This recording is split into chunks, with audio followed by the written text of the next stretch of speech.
Muhammadiyah Islamic College. Saya akan berbicara sedikit mengenalkan yang namanya Muhammadiyah Islamic College kepada antum semuanya. Yang pertama sekali bahwa Muhammadiyah Islamic College ini adalah merupakan bagian daripada usaha dan amal usaha daripada Persatuan Muhammadiyah Singapura. Pertanyaan yang paling banyak ditanyakan ketika saya mengatakan Muhammadiyah Singapura adalah apakah Muhammadiyah Singapura ini adalah cabang istimewa daripada Muhammadiyah Indonesia atau bukan? Kalau saya ambil bahasanya daripada Prof. Din Syamsuddin, Muhammadiyah Singapura ini bukan cabang istimewa, tapi dia adik daripada Muhammadiyah Indonesia. Karena kami memang bukan cabang istimewa, kami berdiri sendiri dan kami alhamdulillah hadir pertama kali melalui ustadz-ustadz ini. Dan kalau seandainya ada yang mengetahui ustadz-ustadz ini semuanya berasal daripada Riau. Ya, Ustadz Abdurrahman Harun, Ustadz Rizal Abdullah dan Ustadz Amir Isa, mereka datang dari Riau, Indragiri Hilir kalau tidak salah. Dia datang ke sini. Kemudian yang pertama kali mereka buat adalah membuat sekolah Raudhatul Atfal. Tujuan utamanya adalah mencoba untuk memperkenalkan sunnah di kalangan masyarakat Singapura yang ada pada saat itu. Karena kalau kita mau lihat dan flashback kembali, keadaan masyarakat Singapura dulu itu hampir sama dengan keadaan masyarakat Indonesia di awal-awal kehadiran Kiai Haji Ahmad Dahlan. Sehingga mereka datang ke sini memperkenalkan yang namanya sunnah, dan kami pertama kali muncul di tahun 1957. Ini sebelum Singapura lepas daripada Malaysia. Kemudian tapi akhirnya kita terdaftar secara resmi sebagai organisasi independen di Singapura itu pada tahun 1989. Ya, ini kita berdiri secara resmi. Ini adalah bangunan Muhammadiyah. Ini ada di Jalan Selamat. Ya, Jalan Selamat nomor 14. Next. Oke.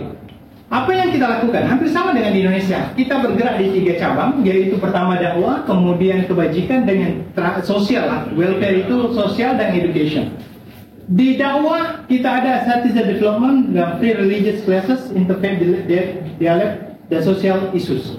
Jadi ini yang dilakukan di dakwah. Jadi kita akan adakan kelas-kelas ya di tempat-tempat ataupun di bangunan-bangunan Muhammadiyah ya. Kemudian di education kita itu ada mulai daripada Muhammadiyah Kindergarten.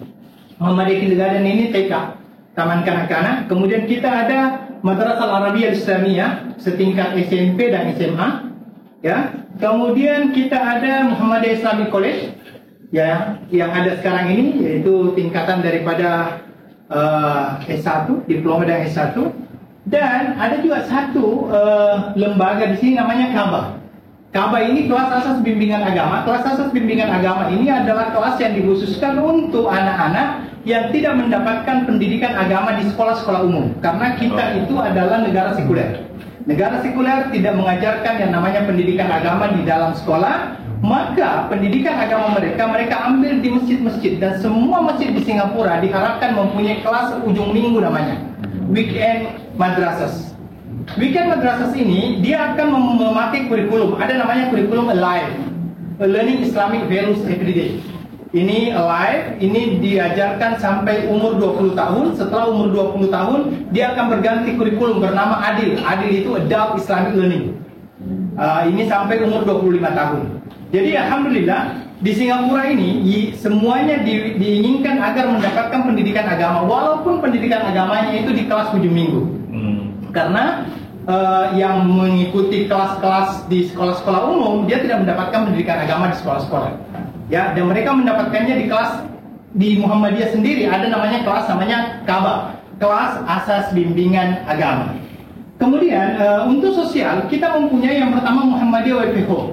Muhammadiyah Welfare Home ini namanya Rumah Kebajikan Muhammadiyah. Rumah Kebajikan Muhammadiyah sebenarnya dia adalah tempat penampungan anak-anak terlantar. Kemudian tempat penampungan anak-anak yang diputuskan bersalah di pengadilan. Tapi dikarenakan dia bawa umur, dia tidak boleh masuk penjara. Maka dinamakan dengan Rumah Kebajikan Muhammadiyah. Salah satu tujuannya adalah ketika dia keluar daripada tempat tersebut, negatif, apalagi namanya itu, asumsi negatifnya berkenaan dengan dia itu hilang. Karena dia kan bukan dari penjara, tetapi Rumah Kebajikan Muhammadiyah.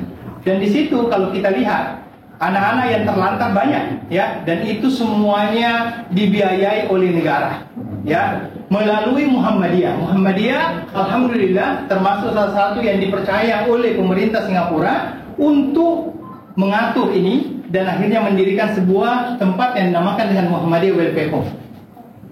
Kemudian ada MSCC. MSCC ini adalah Muhammadiyah Health Care Day Center. Ini MSCC sama dengan Panti Jompo. Ya, Panti Jompo. Tetapi bedanya bagaimana? Ini MSCC, dia hanya menerima penitipan orang tua dari pukul 7 sampai pukul 7. Jadi anak-anak yang bekerja itu kan akhirnya orang tuanya di rumah tidak ada yang menguruskan. Ya, dikarenakan tidak ada yang mengurus orang tua tersebut, maka Muhammadiyah membuat rumah tumpangan orang-orang tua ini, namakan dengan Muhammadiyah Health Care Center. Mereka datang di sana, ada terapisnya, ada dokternya, ada perawatnya yang akan merawat mereka. Mereka diberikan makan 3 kali dengan makanan yang bergizi yang sesuai dengan apa yang diminta oleh dokter kepada mereka. Nanti pukul 7 diantar kembali ke rumahnya. Ya, dari jam 7 ke 7 lagi, dari malam itu sampai 7 pagi, yang dia bertemu dengan anak-anaknya yang baru pulang dari kerja. Ini MSCC. Ya. Kemudian Project Sinar Ihsan ini berkenaan dengan anak ini ya, poster. Jadi ini anak-anak yang tidak mempunyai orang tua di sini akan dicarikan orang tua angkat. Ya, orang tua angkat oleh pemerintah, dan Muhammadiyah termasuk salah satu agent untuk mengadakan itu. Jadi anak-anak terlantar ini yang tidak mempunyai orang tua, itu kemudian setelah itu diambil oleh pemerintah dan pemerintah menyerahkan ke Muhammadiyah. Muhammadiyah yang carikan. Ya, Muhammadiyah yang carikan. Dan alhamdulillah di Singapura berkenaan dengan masalah sosial ini, alhamdulillah sangat bagus. Ya, yang terbaru kemarin saya baru bertemu dengan satu organisasi, ini organisasi namanya NODA. NODA itu singkatan daripada No One Day Alone. Ya, jadi ada orang-orang yang tidak mempunyai keluarga, di jalan diambil, kemudian setelah itu ditempatkan di sebuah tempat agar mereka hidupnya itu di akhir hidupnya ada yang membersamai mereka. Ini organisasi namanya NODA. Alhamdulillah. Next. Oke, kalau kita melihat kepada indeks ataupun jumlah populasi penduduk di Singapura berdasarkan agamanya, kita akan lihat di sini agama yang paling mayoritas adalah Buddhism. Ya, yang menarik. Ini adalah no religion. Ya, no religion. Ini bukan ateis. Kebanyakannya bukan ateis. Ya, tapi orang sini mengatakannya agnostic. I believe on God, but I don't believe on religion. Saya percaya agama Tuhan, tapi saya tidak percaya agama. Sehingga mereka masuk dalam kategori no religion. Itu 20%. Menariknya di tahun 2010 ini baru 7%. Baru 7% di 2010. 2020 itu naik menjadi 20% dan dia menduduki ranking tertinggi yang dalam masalah agama di Singapura. Kemudian baru Kristen 18,9, kemudian Islam 15,6, Taoism, Hinduism dan yang lainnya. Nah, ini berdasarkan populasi agama di Singapura. Next. Berdasarkan jumlah penduduk di Singapura, wallahu alam masih lebih banyak Makassar ya. Karena di sini itu jumlah penduduknya adalah 4,18. Ya, ini yang tinggal di Singapura, sudah termasuk saya dihitung di situ. Ya. Sudah termasuk saya yang dihitung di situ. Citizennya hanya 3,64, 3.640.000 begitu. Itu adalah penduduk asli Singapura, citizen. Yang lainnya ini, ya, selebihnya itu adalah kebanyakannya pekerja. Ada employment pass, ada S-pass dan lain sebagainya. Jadi hampir setengahnya ya. Next. Lalu kalau seandainya kita ingin bertanya, seberapa luas sih Singapura? Yang jelasnya lebih luas Sinjai. Dia, kalau Singapura itu from the east to west, dari timur ke barat, itu hanya 49 km. Ya, dari utara ke selatan hanya 28 km. Jadi kira-kira luas atau tidak? Tapi lambat terus kan? Nambah terus. Jadi dia hanya 734. Kecuali kalau Indonesia berhenti jual tanah baru di sini tidak meluas. Jadi ini adalah luas daripada negara Singapura. Sehingga kalau seandainya dari timur ke barat kita mau, saya tinggal di timur, saya di daerah Kembangan tinggal. Ya saya punya pengajian di Jurong dengan Woodland. Itu 1 jam sampai. Dan saya pernah minta sama teman saya bilang antar saya keliling Singapura. Keliling dari timur, barat, utara, selatan, bukan mencari jodoh ya seperti Wali, tidak. Tapi hanya ingin mengetahui berapa lama saya selesai di Singapura ini. Kalau saya ingin lihat semuanya, ternyata dia selesai 4 jam. Itu pun sudah dipotong waktu sholat, waktu makan. Pendek atau tidak? Saya kira kalau dari segi kecil atau besar, kecil sekali. Makanya Habibie pernah mengatakan Singapura just red dot, ya. Jadi dia hanya titik merah terkecil di sebuah map yang sangat besar. Tetapi yang mengherankannya, kita pun tergantung kepada Singapura. Masih ingat kan Jokowi minta kepada Singapura untuk invest ke IKN? Nah, ini menunjukkan negara kecil tapi bisa berbicara besar di dunia.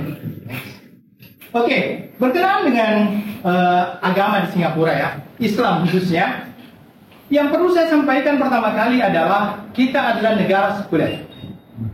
Satu, negara sekuler adalah negara yang mencoba untuk memisahkan antara agama dalam kehidupan yang lainnya. Tetapi saya sebagai orang yang sudah 18 tahun tinggal di Singapura, saya harus jujur katakan, orang Islam di Singapura adalah Muslim yang paling bahagia di dunia.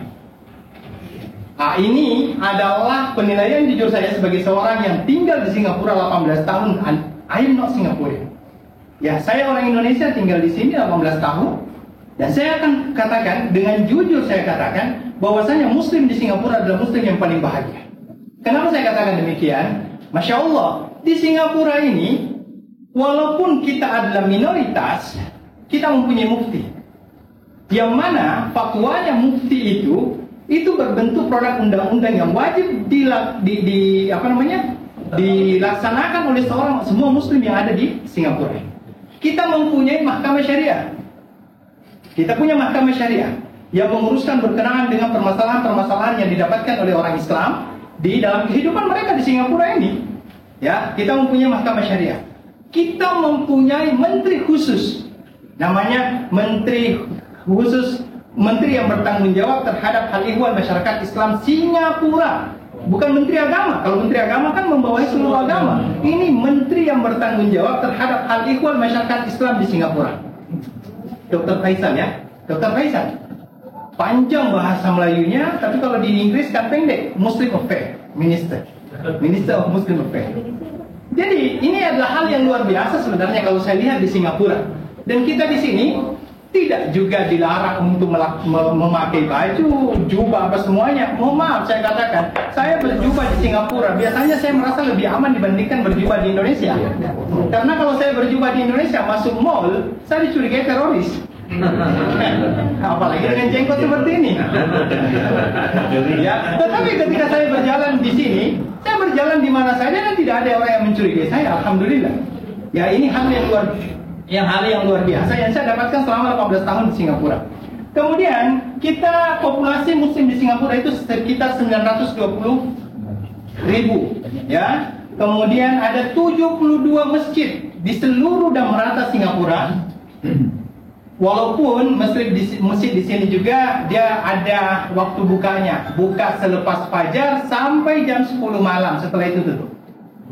Ya.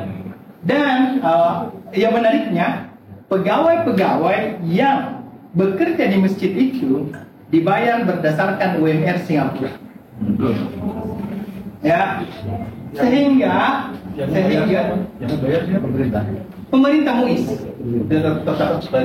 tercatat sebagai pegawai MUIS. Ya, ada dan imam di sini juga, masya Allah sih, ada imam eksekutif, ada imam biasa gitu kan. Imam eksekutif ya tinggal mengatur-ngatur kamu imamnya kapan, itu imam eksekutif. Dia sendiri kadang-kadang tidak jadi imam, tapi gajinya paling tinggi.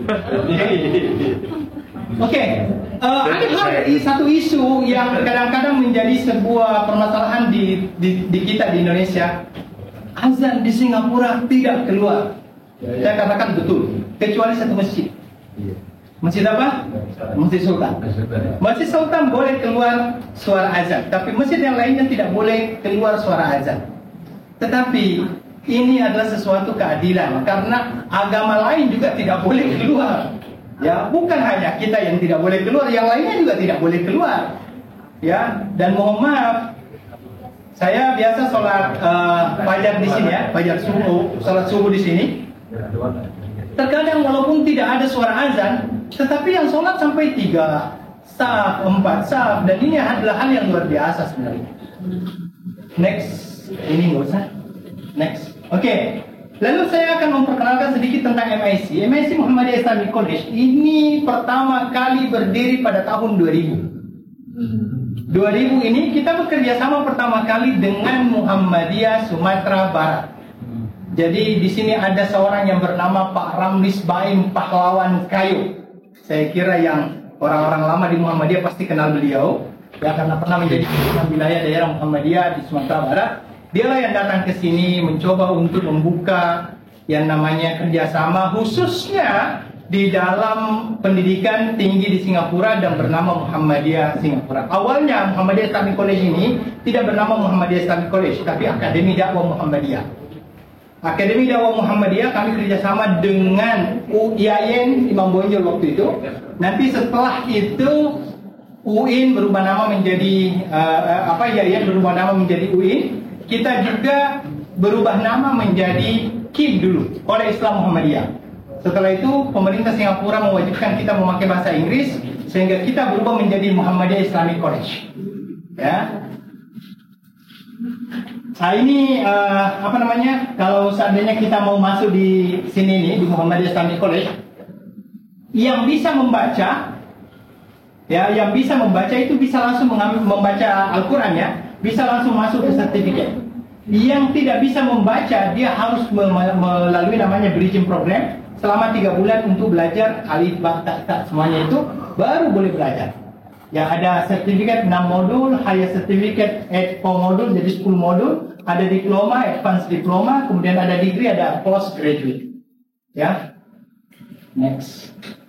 Jadi beginilah dia learning pathway untuk Muhammadiyah Islamic College. Jadi Islamic Studies, Arabic Language, ini 2 fakultas yang ada di Muhammadiyah Islamic College. Pertama, semua harus mengikuti dulu sertifikat in Islamic Studies, baru masuk higher certificate Islamic Studies, baru masuk diploma. Diploma ada 4 nanti, ya, penjurusan. Ada advanced diploma in Syariah, Quran Studies, Hadis, dan Arabic Language. Baru degree in Islamic Studies. Next, ya, itu berkenaan sedikit dengan Muhammadiyah di Singapura dan Muhammadiyah Islamic College yang ada di Singapura. Kami adalah tempat kecil sebenarnya. Ya, kami masih kecil di Singapura ini, dan kami hanya bisa meninggi, tidak bisa membesar. Makanya bangunan ini hanya meninggi ke atas. Kami tidak bisa membesar karena itu harga tanah di sini, masya Allah, luar biasa mahalnya.